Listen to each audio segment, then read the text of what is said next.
Marilah kita menundukkan kepala berdoa.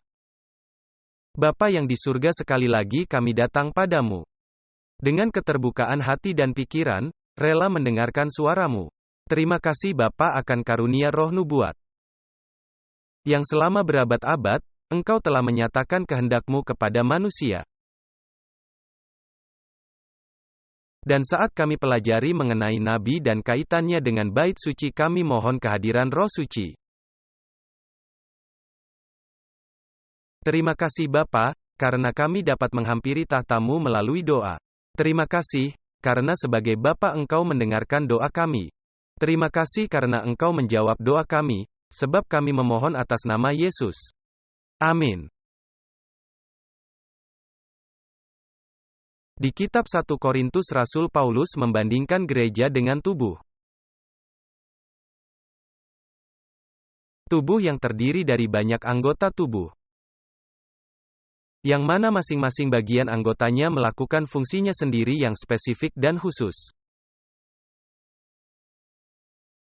Sebagaimana halnya tubuh itu adalah satu, tetapi memiliki banyak anggota tubuh dan masing-masing melakukan fungsi yang berbeda-beda. Demikian pula lah halnya dengan jemaat. Jemaat seharusnya satu walaupun terdiri dari banyak anggota. Dan setiap anggota memiliki fungsi khusus dan manfaatnya sendiri di dalam tubuh.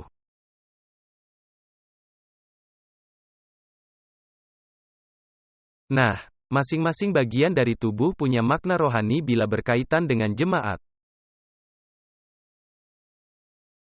Misalnya, kaki. Menurut Rasul Paulus di kitab Roma, melambangkan pergi mengabarkan Injil. Injil damai. Mulut melambangkan mengajar. Contohnya ketika Yesus mengajar, seringkali di dalam Alkitab dikatakan bahwa dia membuka mulutnya dan mengajar dengan perumpamaan. Jadi mulut melambangkan mengajar. Tangan, jamahan. Melambangkan memberikan kebaikan dan kasih sayang kepada anggota jemaat atau orang lain. Mengulurkan tangan dan menjamah seseorang. Malam ini kita akan membahas salah satu dari bagian tubuh tersebut dan apa yang dilambangkannya, secara simbolis. Kita mengacu kepada mata dari anggota tubuh. Apa yang dilambangkan mata tubuh jika berkaitan dengan jemaat? Nah, marilah bersama membaca 1 Samuel 9 ayat 9. Di sini kita akan membaca mengenai sebutan yang ditujukan kepada para nabi. Sebelum mereka disebut nabi, Anda lihat, dahulu mereka memiliki sebutan lain. Dikatakan di dalam 1 Samuel 9 ayat 9. Dahulu di antara orang Israel, bila seseorang hendak menanyakan petunjuk Allah, ia berkata begini, mari kita pergi kepada sang pelihat. Sebab yang disebut nabi sekarang ini, dahulu disebut pelihat. Nah, dengan apa kita melihat? Kita melihat dengan mata kita. Perhatikan juga Yesaya 29 ayat 10. Yesaya 29 ayat 10. Sekali lagi kita lihat ada acuan tentang mata. Dikatakan di sana, sebab Tuhan telah membuat kamu tidur nyenyak. Dan telah menutup matamu, yakni para nabi. Jadi apa maksudnya, menutup mata? Itu artinya tidak ada suara dari nubuat. Jadi dikatakan, dan telah menutup matamu, yakni para nabi. Dan dia telah menudungi kepalamu, yaitu para pelihat. Jadi perhatikan, bahwa mata itu identik dengan karunia nubuat. Mungkin inilah alasannya mengapa di Amsal 29 ayat 18. Kita diberitahu bahwa di mana tidak ada penglihatan atau nubuat, umat pun binasa. Perhatikan sekali lagi perkataan, penglihatan, di mana kata itu mengacu kepada karunia nubuat. Nah, salah satu cacat jemaat akhir zaman menurut Wahyu 3 ayat 14-22 adalah jemaat Laodikia itu buta. Apa maksudnya jemaat Laodikia itu buta? Mungkinkah jemaat Laodikia, jemaat Tuhan yang terakhir itu buta? Karena dia menolak mendengarkan karunia nubuat yang Tuhan telah berikan kepadanya pada hari-hari terakhir ini? Bagaimana kita bisa yakin dengan pasti bahwa pada hari-hari terakhir ini Tuhan telah memberikan karunia nubuat kepada jemaatnya? Dalam pelajaran kita hari ini kita akan melihat bahwa Tuhan telah memberikan karunia nubuat pada hari-hari terakhir ini, pada saat yang tepat, dengan pekabaran yang tepat, di tempat yang tepat, dan oleh orang-orang yang tepat. Nah, dalam pelajaran ini kita akan mengamati beberapa nubuatan waktu. Tepatnya ada 5 nubuatan waktu. 3 dari nubuatan tersebut digenapi di zaman Perjanjian Lama. 2 yang terakhir dari nubuatan waktu ini digenapi di zaman Perjanjian Baru. Dan kita akan mempelajari kelima-limanya dari nubuatan itu, untuk melihat apakah kita boleh yakin bahwa di zaman akhir ini, Tuhan telah menegakkan di dalam gerejanya suatu karunia nubuat.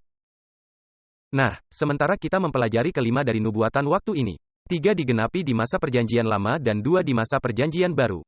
Kita perlu memahami cara Tuhan beroperasi, atau modus operandinya. Dan saya akan membagikan kepada Anda, karena kelima dari nubuatan ini memiliki kesamaan.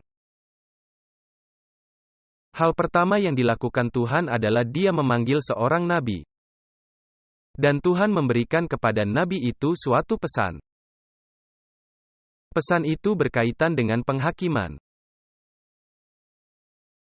Nah, yang terkait dengan pekabaran penghakiman ini adalah nubuatan yang ada batasan waktunya. Suatu nubuatan yang berkaitan dengan suatu jangka waktu. Dan ketika Tuhan mengangkat nabi tersebut, pesan yang diberikannya kepada nabi itu bukanlah kebenaran masa kini untuk zaman itu. Dengan kata lain, walaupun Tuhan memberikan pesan itu kepada nabi tersebut, namun pesan itu bukanlah untuk zaman nabi itu. Nah, hal yang menarik adalah, jika periode nubuatan itu hendak berakhir. Ketika jangka waktu nubuatannya itu berakhir atau hendak berakhir, Tuhan mengangkat seorang nabi yang lain. Dan Tuhan sampaikan kepada nabi ini, pesan yang sama yang diberikannya kepada nabi yang pertama, yaitu penyampaian pesan penghakiman. Dan Tuhan memberitahukan kepada nabi yang kedua ini, batasan waktu yang aku berikan kepada nabi yang pertama telah digenapi. Atau, akan segera digenapi. Dengan kata lain, nabi yang kedua ini menjadikan pesan nabi yang pertama itu sebagai kebenaran masa kini. Dan yang menarik adalah setiap kali muncul nabi, nabi kedua yang munculnya menyusul. Dia menuntun keluar suatu umat yang sisa. Suatu umat yang setia yang tersisa untuk Tuhan. Jadi, saya hendak mengulangi modus operandi Tuhan ini karena ini sangat penting. Tuhan memanggil seorang nabi, Dia memberikan pesan kepada nabi itu adalah pesan penghakiman. Yang terkait dengan pesan penghakiman itu adalah suatu nubuatan waktu, dan pesan itu bukanlah kebenaran masa kini bagi nabi yang pertama. Pada akhir masa nubuatan itu, Tuhan memanggil nabi yang lain. Dan pesan itu adalah pesan penghakiman sebagaimana yang diberikannya kepada nabi yang pertama. Nabi yang kedua ini berkata, waktu nubuatan sudah berakhir atau akan segera berakhir. Ini adalah kebenaran masa kini bagi masa kini dan zaman ini. Dan Tuhan membawa keluar suatu umat yang sisa. Nah, saya harus menekankan bahwa nubuatan-nubuatan waktu ini berkaitan dengan peristiwa-peristiwa besar dalam sejarah keselamatan manusia. Kita bukan berurusan dengan peristiwa-peristiwa yang sepele. Kita akan simak bahwa dalam proses yang diikuti Tuhan ini, ialah peristiwa-peristiwa besar dalam sejarah penebusan. Sebagai contoh, kita akan perhatikan bahwa nabi pertama yang pernah muncul yang cocok metode yang dipakai Tuhan ini, itu adalah air bah global. Pemanggilan Abraham. Keluarnya umat Israel dari Mesir. Penawanan Babylon. Pembaptisan dan kematian Kristus. Dan berakhirnya masa percobaan bagi umat Yahudi.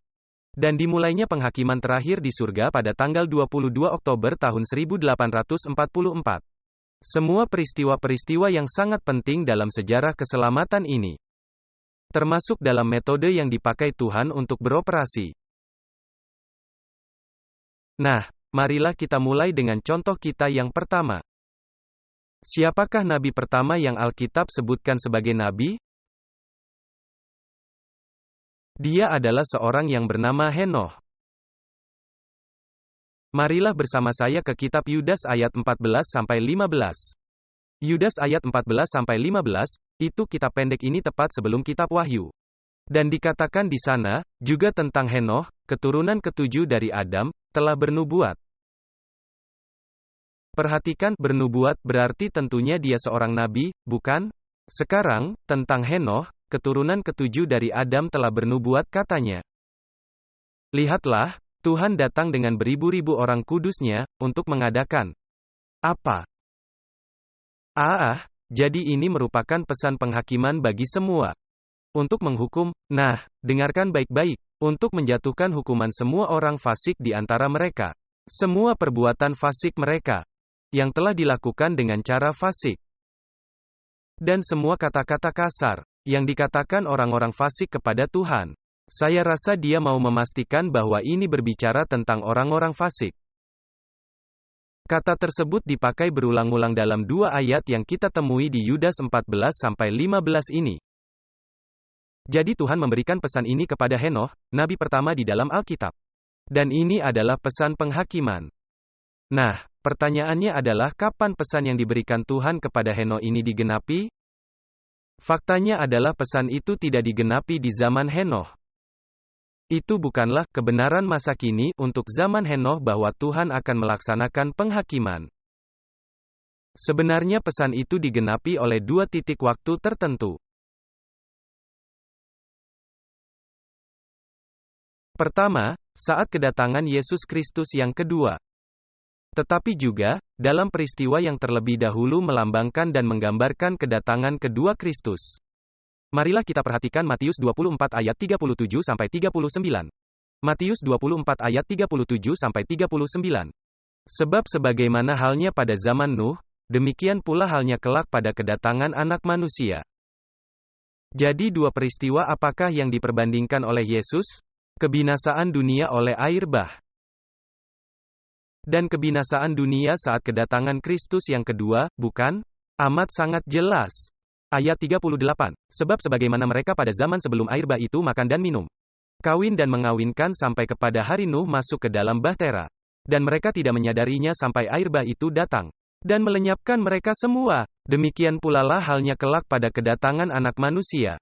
Dua penghakiman global untuk menghukum kejahatan manusia. Kejahatan sebelum air bah. Dan kejahatan yang mendahului kedatangan kedua Yesus Kristus. Jadi Henoh sesungguhnya bernubuat tentang dua peristiwa.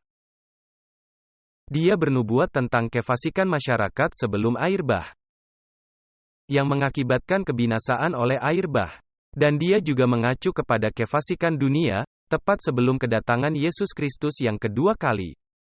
Apakah dunia di zaman Nuh itu jahat? Perhatikan Kejadian 6 ayat 5 lalu kita akan membaca ayat 11-13. Karena kita lihat bahwa Henoh bernubuat mengenai mereka yang fasik dan jahat. Nah, kita akan perhatikan di sini, Kejadian 6 ayat 5, lalu kita akan membaca ayat 11-13. Lalu Tuhan melihat, bahwa kejahatan manusia itu hebat di bumi. Dan bahwa segala kecenderungan hatinya hanyalah jahat terus-menerus. Adapun bumi itu telah rusak di hadapan Allah. Dan bumi penuh dengan kekerasan. Maka Allah menilik bumi itu dan sungguhlah rusak. Sebab semua makhluk sudah rusak jalan hidupnya di bumi. Berfirmanlah Allah kepada Nuh, aku telah memutuskan untuk mengakhiri hidup segala makhluk. Sebab semua makhluk hidup di bumi telah dipenuhi oleh kekerasan mereka. Dan lihatlah, aku akan memusnahkan mereka bersama-sama dengan bumi. Apakah ini terdengar mirip dengan uraian kejahatan yang ditunjukkan Tuhan kepada Henoh, nabi yang pertama? Tentu saja. Maka Henoh mengacu kepada dua peristiwa besar di mana Tuhan akan datang untuk mengadakan penghakiman.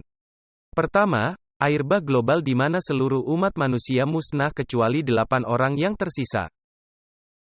Dan kebinasaan terakhir dari dunia ini oleh sebab kejahatan mereka, di mana akan tersisa sejumlah kecil manusia jika dibandingkan jumlah manusia yang hidup di planet bumi. Jadi Tuhan memberi Henoh suatu pesan, dan itu adalah pesan penghakiman. Nah, mungkin Anda bertanya-tanya yang mana nubuatan waktunya. Apakah ada nubuatan waktu terkait dengan pesan yang diberikan Tuhan kepada Henoh? Jawabannya adalah, ya. Tetapi Anda harus melihat di bawah permukaan kitab suci untuk menemukannya. Nah, di kitab Kejadian lebih dari 75 kali Tuhan menekankan pentingnya sebuah nama. Kita lihat di kitab Kejadian nama-nama bukan diberikan sekedar karena itu nama. Nama punya arti yang sangat penting dan makna. Misalnya, Yakub artinya merebut kedudukan secara tak sah. Itukah yang dia lakukan? Ya, dia merebut hak kakaknya, bukan? Tetapi ketika dia bergumul dengan malaikat dan menang, namanya diganti menjadi apa? Israel artinya pangeran Tuhan. Kita dapati hal ini berulang-ulang di kitab Kejadian. Lebih dari 75 kali pentingnya nama itu ditekankan. Maka kita tiba pada nama pada anak dari Henoh.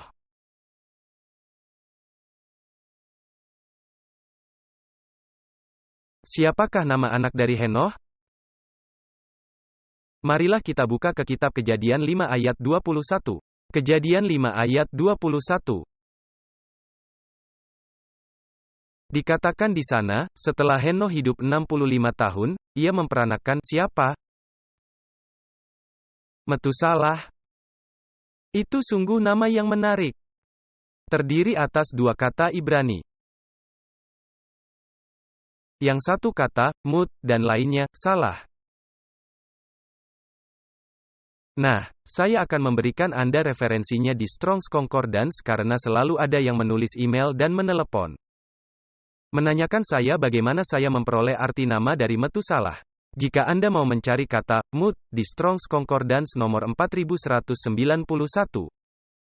Jika Anda mau mencari kata salah di Strong's Concordance nomor 7971. Nah, apa arti kata mut? Itu artinya mati. Dan apa arti kata salah? Itu artinya mengirim. Jadi dengan kata lain, penggabungan dua kata Ibrani ini di dalam nama Metusalah. Berarti, pada waktu dia mati, akan dikirim. Ini adalah nama yang janggal untuk menyebut anak kita. Pada waktu dia mati, akan dikirim. Segera muncullah pertanyaannya, pada waktu dia mati, apa yang akan dikirim? Jawabannya sangat sederhana. Pada waktu dia mati, maka air bah. Yang dikatakan Tuhan kepada Henoh bahwa dia akan datang untuk menghakimi, akan terjadi. Nah, yang cukup menarik, menurut tradisi Yahudi. Tradisi Yahudi yang sangat kuno mengatakan bahwa Metusalah mati 10 hari sebelum air bah. Nah, saya tidak bisa buktikan bahwa Metusalah mati 10 hari sebelum air bah. Dan kita tidak bisa mempercayai segala sesuatu yang dikatakan tradisi Yahudi. Tetapi saya bisa buktikan bahwa Metusalah mati di tahun air bah itu. Pada waktu dia mati, akan dikirim.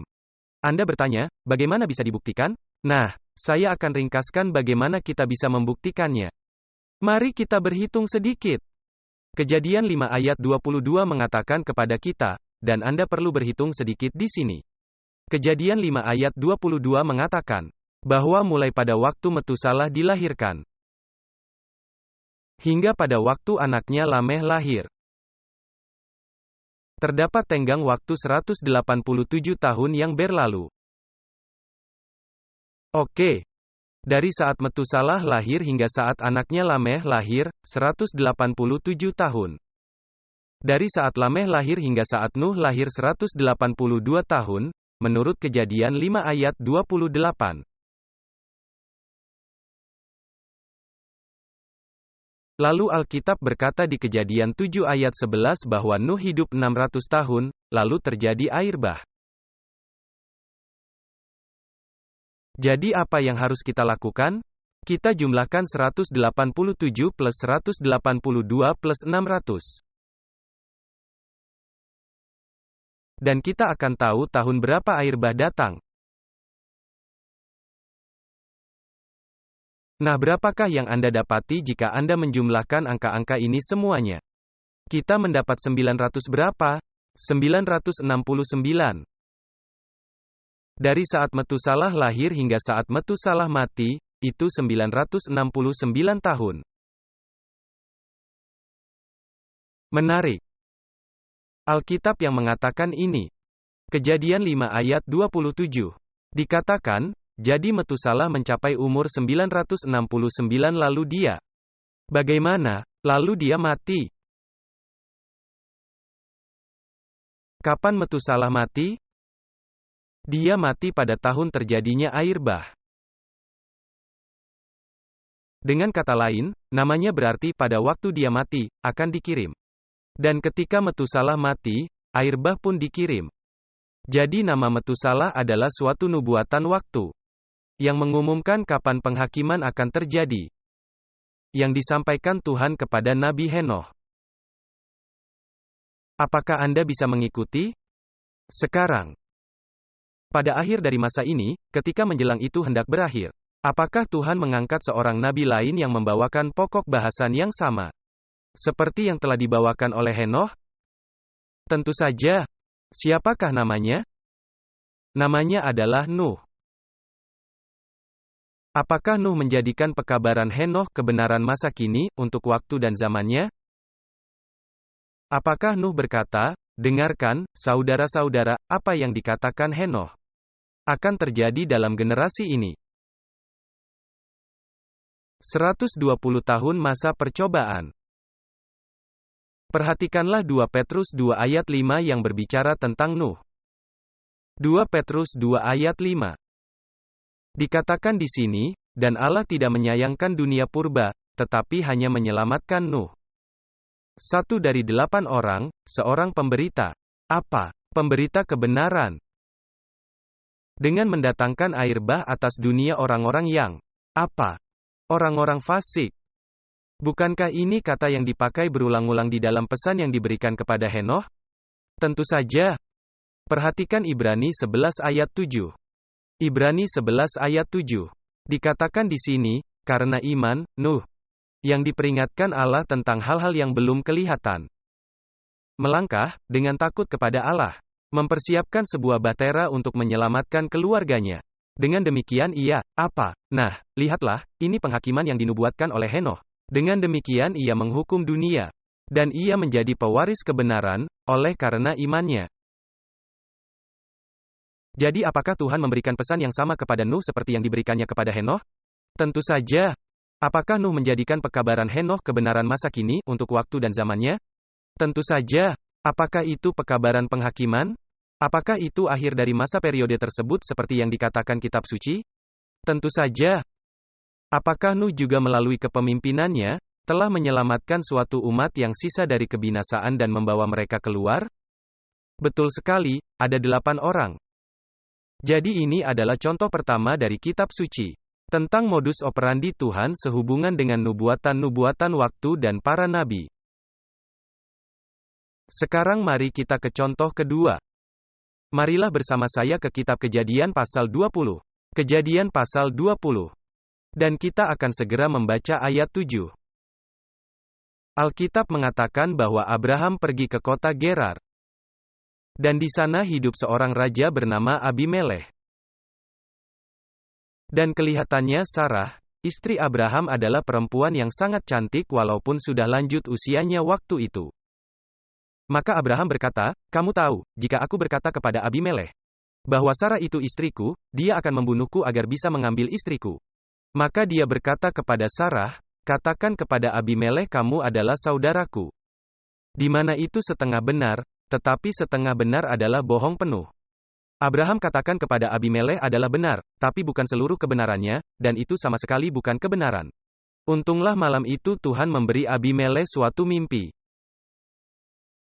yang kisahnya dicatat di kitab Kejadian 20 ayat 7, perhatikan apa yang dikatakan. Jadi sekarang, Tuhan memberikan pesan kepada Abimelekh. Jadi sekarang, kembalikanlah istri orang itu, sebab dia seorang apa? Kita tidak terbiasa menganggap Abraham seorang nabi. Tetapi Abraham adalah seorang nabi. Jadi dikatakan di sini, dia adalah seorang nabi. Ia akan berdoa untuk engkau, maka engkau tetap hidup. Tetapi jika engkau tidak mengembalikan dia, ketahuilah, engkau pasti mati, engkau dan semua orang milikmu. Jadi, di sini ada Abraham yang menurut Alkitab dia adalah seorang nabi. Nah, apakah Tuhan memberi Abraham suatu pesan penghakiman yang berhubungan dengan nubuatan waktu? Tentu saja. Marilah bersama saya ke kitab Kejadian 15 ayat 13-14. Kejadian 15 ayat 13-14. Ini adalah pekabaran penghakiman yang Tuhan berikan kepada Abraham dan terkait dengan penghakiman, maksudnya terkait dengan nubuatan waktu. Dikatakan di sana, firman Tuhan kepada Abram, Tuhan sedang berbicara, ketahuilah bahwa keturunanmu akan menjadi orang asing, di negeri yang bukan kepunyaan mereka. Bahwa mereka akan diperbudak dan dianiaya. Berapa lama? 400 tahun, bukankah ini nubuatan waktu? Tentu saja, 400 tahun. Dan bangsa yang memperbudak kamu, aku akan. Apa? Saat 400 tahun ini berakhir, bagaimana Tuhan akan datang? Tuhan akan datang dengan cara apa? Dalam penghakiman? Dan sesudah itu mereka akan keluar membawa banyak harta. Jadi apakah Tuhan memberi Abraham suatu pekabaran penghakiman yang terkait dengan nubuatan waktu? Tentu saja. Apakah pekabaran ini, kebenaran masa kini, pada zaman Abraham? Sama sekali bukan? Perhatikan Kejadian 15 ayat 15-16.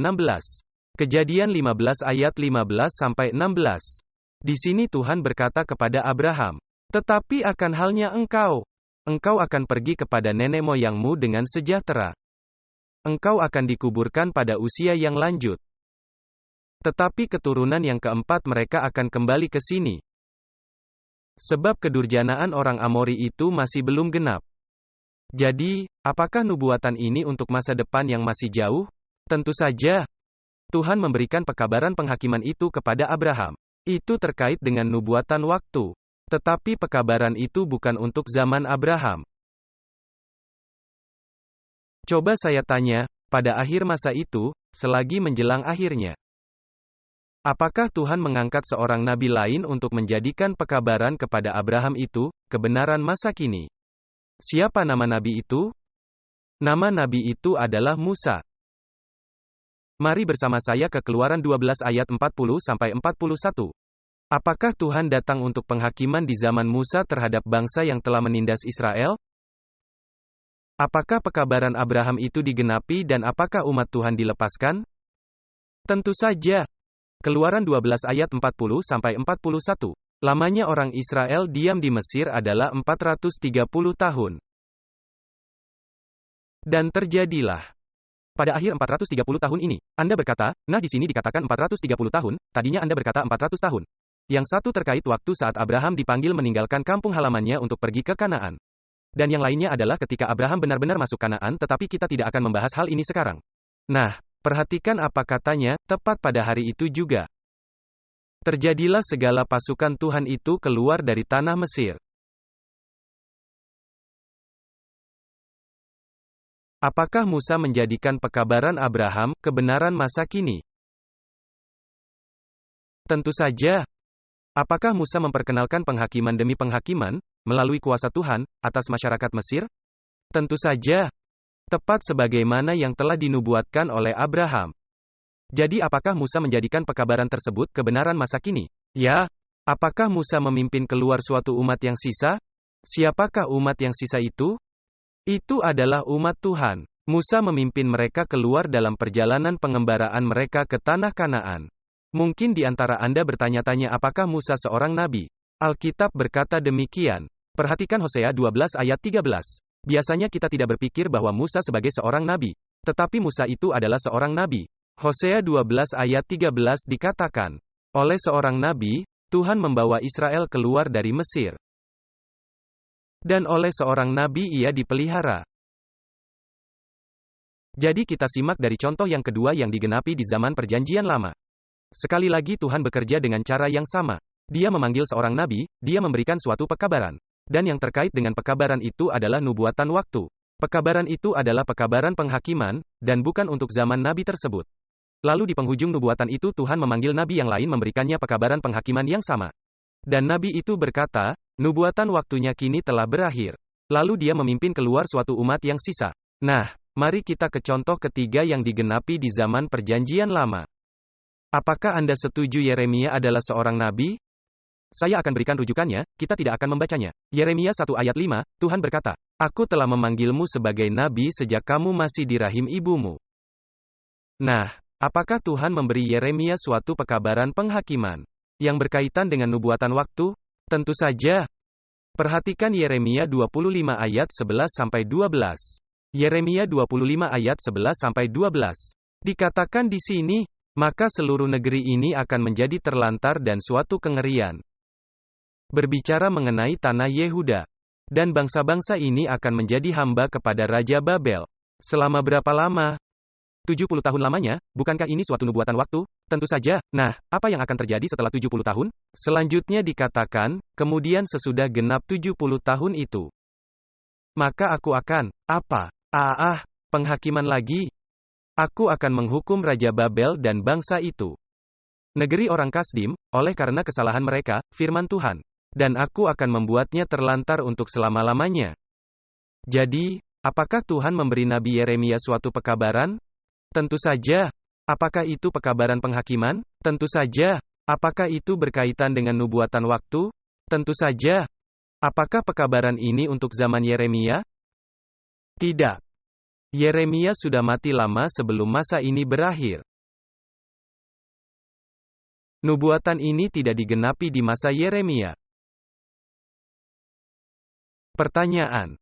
Apakah pada akhir masa itu Tuhan mengangkat seorang nabi yang lain untuk menjadikan pekabaran yang diberikan Tuhan kepada Yeremia itu sebagai kebenaran masa kini, pada penghujung 70 tahun itu? Tentu saja. Siapa nama nabi itu? Nabi itu adalah Daniel. Betul. Dia yang menjadikan pekabaran Yeremia kebenaran masa kini untuk waktu dan zamannya. Mari kita baca tentang hal itu di kitab suci. Daniel 9 ayat 1-2. Dikatakan, pada tahun pertama pemerintahan Darius, anak Ahasveros, dari keturunan orang Media, yang telah menjadi raja atas kerajaan orang Kasdim. Pada tahun pertama pemerintahannya itu, ini adalah baru saja kejatuhan Babylon. Dikatakan, aku, Daniel, memahami dari kumpulan kitab. Jumlah tahun yang disebutkan firman Tuhan kepada Nabi Yeremia. Bahwa dia akan menyudahi penelantaran Yerusalem dalam waktu 70 tahun. Nubuatan apa yang sedang dipelajari Daniel? Dia sedang mempelajari nubuatan 70 tahun Yeremia. Karena nubuatan itu akan segera apa? Akan segera berakhir. Babylon jatuh tahun 539 sebelum Masehi, dan dekrit untuk umat Tuhan untuk kembali ke Yerusalem akan dikeluarkan pada tahun 536 sebelum Masehi. Ellen White mengemukakan pertemuan yang sangat menarik antara Daniel dan Kores yang agung. Anda tahu Kores juga berada bersama Darius ketika kota Babylon jatuh. Ellen White berkata bahwa ketika Kores memasuki kota, Daniel yang sedang berada di ruang perjamuan. Ingat kita sudah bahas tentang kehadirannya di ruang perjamuan di mana mereka memakai peralatan kudus dari bait suci. Daniel bertemu dengan Kores. Dan dia berkata, Hei, Kores, kemari. Tahukah engkau bahwa lebih dari 100 tahun sebelum engkau dilahirkan, namamu sudah disebutkan di kitab suci? Dan Daniel menunjukkan kepada Kores, Yesaya 45 ayat 1. Nama Kores sudah ditulis lebih dari 100 tahun sebelumnya. Seorang bernama Kores yang akan melepaskan umatku dan memberikan titah untuk mereka pulang dan membangun bait suci. Dan Daniel berkata, kamulah orang itu, namamu Kores bukan? Tuhan telah memanggilmu untuk membuat titah itu. Dan dalam waktu kurang dari 2 tahun, Kores mengeluarkan titah agar umat Tuhan pulang. Nah, saya tanya, apakah ini mengikuti pola yang sama seperti 2 contoh sebelumnya? Tentu saja.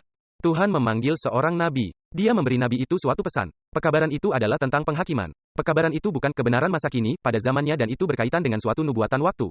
Dan pada penghujung masa itu, Tuhan memanggil nabi yang lain. Memberinya pesan yang sama, dan itu adalah pekabaran penghakiman.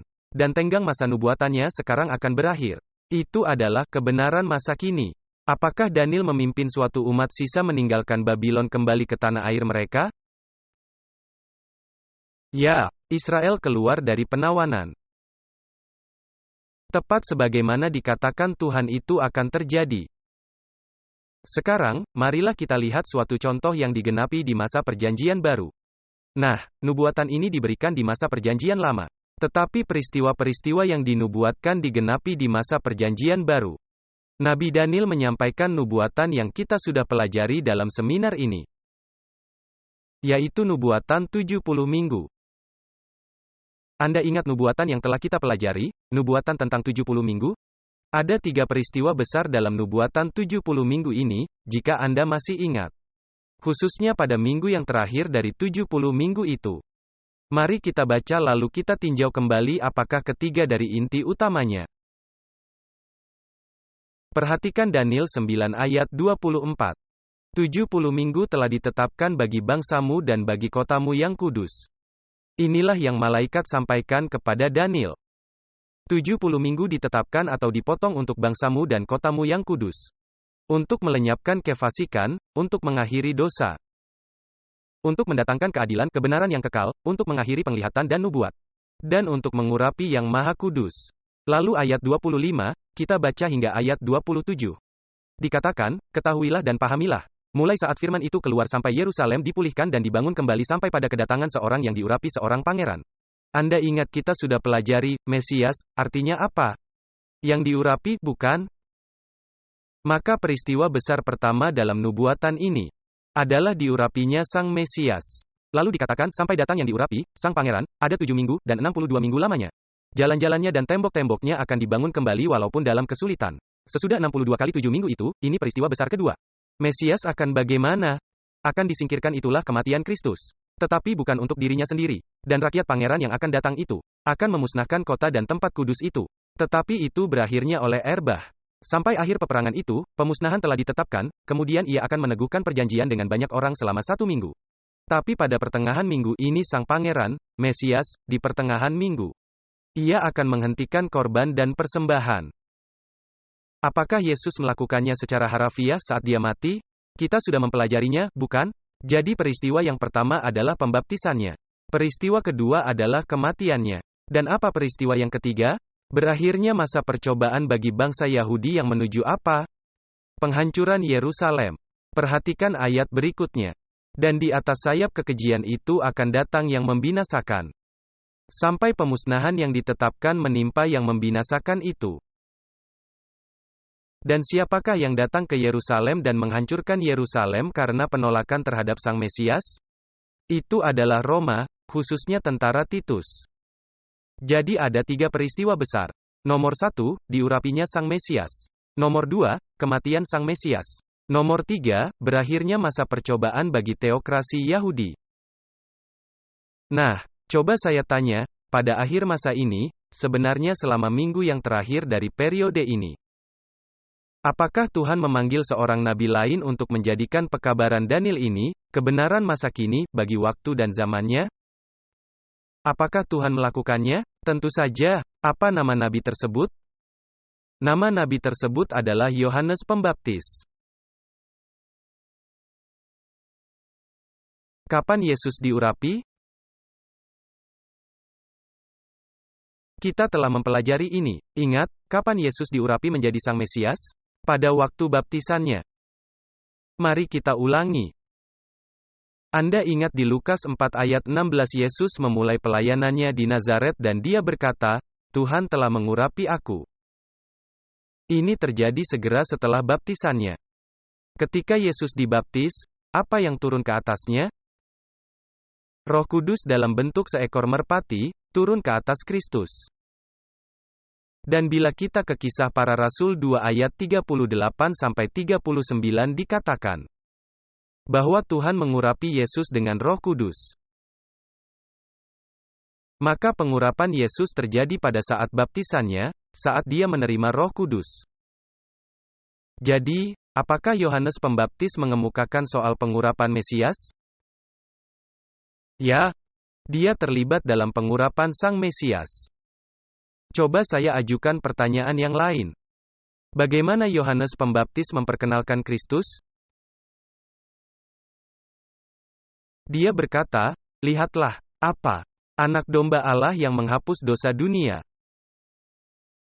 Apa yang terjadi dengan domba-domba dalam pelayanan bait suci? Domba-domba disembelih dalam pelayanan bait suci. Apakah Yesus mati di atas salib sebagai anak domba Allah? Apakah domba itu disembelih semenjak dasar dari penciptaan dunia? Yohanes Pembaptis tidak mengerti semua kaitan maknanya ini. Tetapi ketika dia memperkenalkan Yesus sebagai anak domba Allah, yang dikatakannya adalah dia akan bagaimana? Dia akan mati. Jadi apakah Yohanes Pembaptis mengumumkan kematian Yesus Kristus walaupun dia tidak paham kematian Yesus Kristus? Tentu saja. Apakah Yohanes Pembaptis juga memperingatkan bangsa Yahudi bahwa jika mereka tidak perbaiki diri, masa percobaan mereka akan berakhir? Perhatikan Matius 3 ayat 7-12, ini adalah bacaan yang panjang tetapi saya akan membaca seluruhnya. Karena Yohanes Pembaptis mengumumkan pekabaran penghakiman. Nah, apakah kematian Yesus Kristus di atas salib itu adalah penghakiman? Itu adalah penghakiman atas iblis, penghakiman atas dosa. Bukankah demikian? Nah, apakah Yohanes Pembaptis juga mengumumkan penghakiman atas bangsa Yahudi? Jika mereka menolak Sang Mesias dan jika mereka tidak berbuah? Tentu saja. Perhatikan apa yang kita temui di Matius 3 ayat 7-12. Tetapi waktu ia melihat banyak orang Farisi dan Saduki datang ke pembaptisan, berkatalah ia kepada mereka, anak-anak ular beludak. Sebutan yang sama yang diberikan Yesus kepada mereka di Matius 24 ayat 23. Siapakah yang memperingatkan kamu, supaya melarikan diri dari murka yang akan datang? Jadi hasilkanlah, apa? Sangat penting, sebab itu hasilkanlah buah yang sesuai dengan pertobatan. Dan janganlah mengira, bahwa kamu dapat berkata kepada dirimu sendiri, Abraham adalah bapa kami. Karena aku berkata kepadamu, Allah dapat menjadikan anak-anak bagi Abraham dari batu-batu ini. Apakah Yohanes memperingatkan mereka bahwa karena mereka keturunan Abraham secara lahiriah, bahwa mereka tidak akan diperlakukan istimewa oleh Tuhan? Tentu saja. Apakah Yohanes berkata kepada mereka, hasilkanlah buah? Tentu saja. Sekarang perhatikan. Selanjutnya dia katakan, dan bahkan sekarang kapak sudah disiapkan pada akar. Apa? Jadi sekarang Yohanes mengupamakan bangsa Yahudi dengan apa? Dengan pohon. Menarik.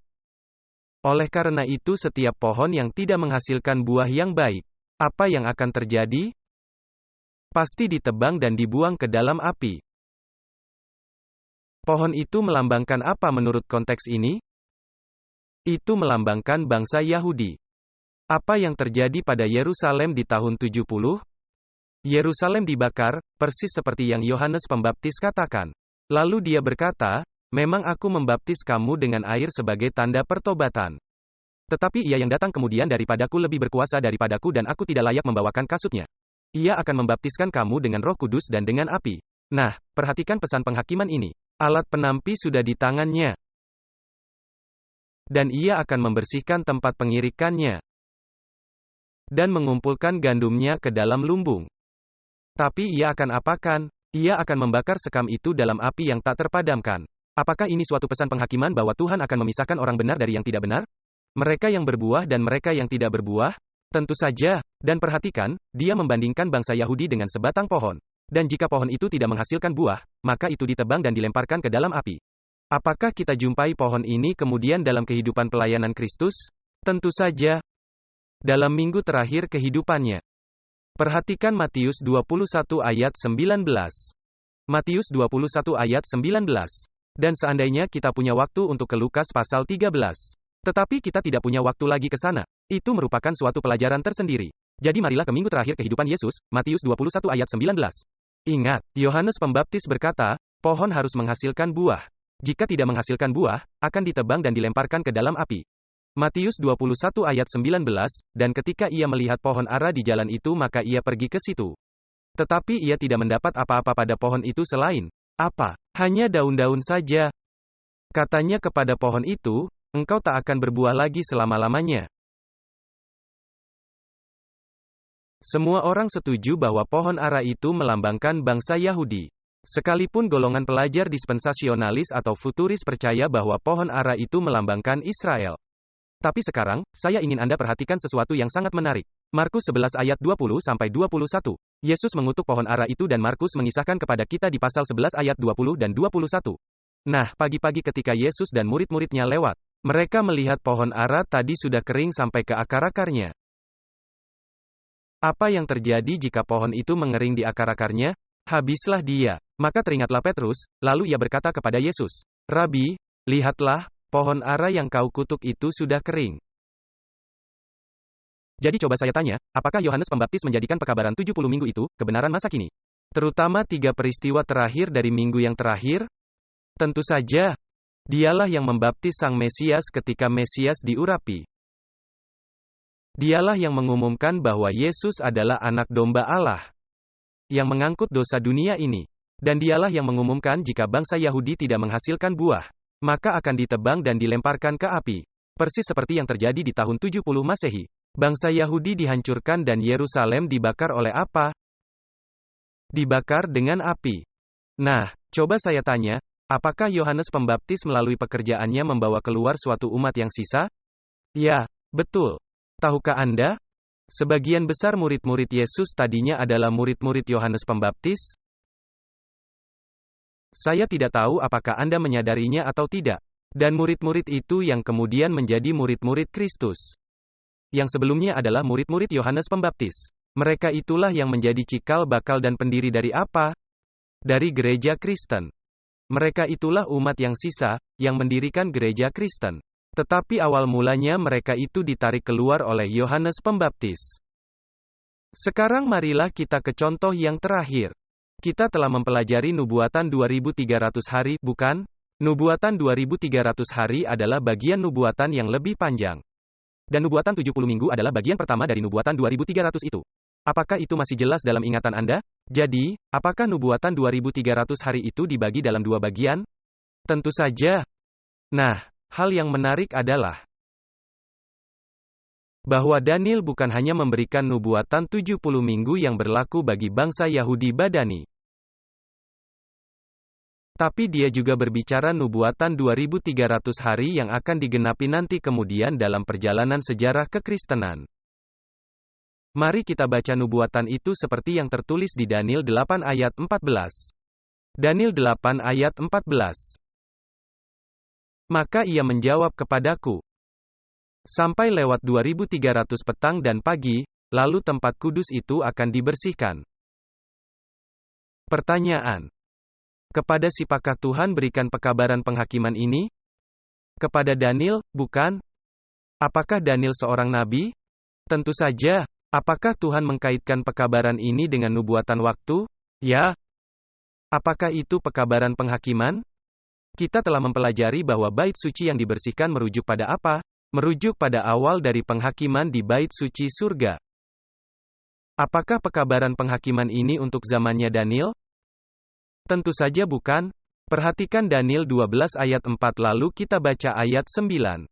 Perhatikan Daniel 12 ayat 4 dan 9 dan juga kita ke ayat 13. Tuhan berkata kepada Daniel, Tuhan memberikan masa 2300 hari ini. Dan pembersihan bait suci akan terjadi, yaitu dimulainya penghakiman. Lalu Tuhan berkata kepada Daniel, tetapi engkau, Daniel, sembunyikanlah segala firman itu, dan meteraikanlah kitab itu sampai pada akhir zaman. Jadi apakah kitab ini untuk zaman Daniel? Tidak, kitab itu dimeteraikan sampai akhir zaman. Banyak orang akan menyelidikinya, dan pengetahuan akan bertambah.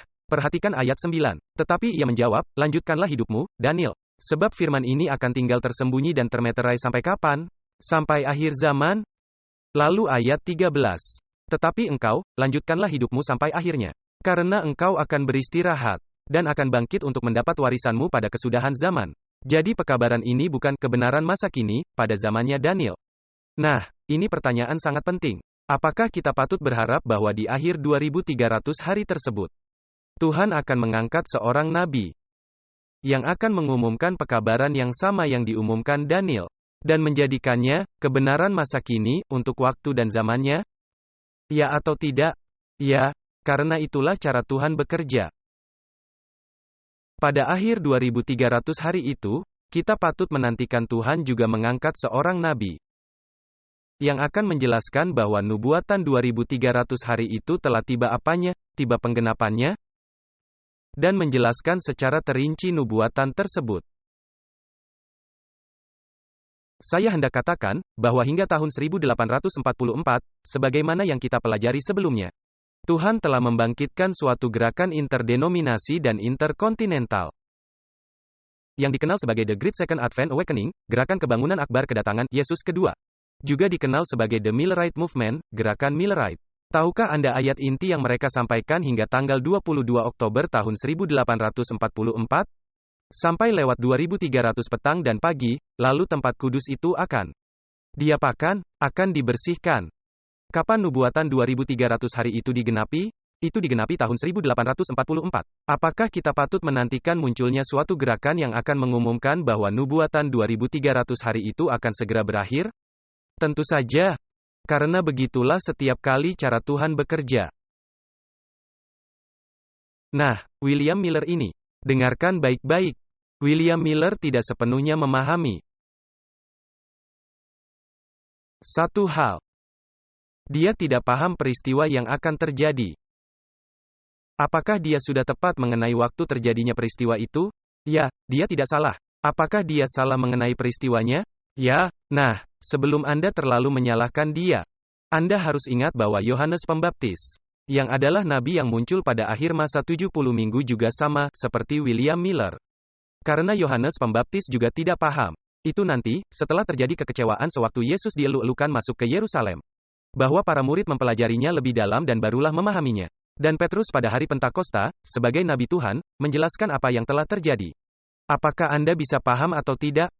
William Miller, dan kaum Millerite, perhitungan waktu mereka benar, tetapi salah peristiwanya.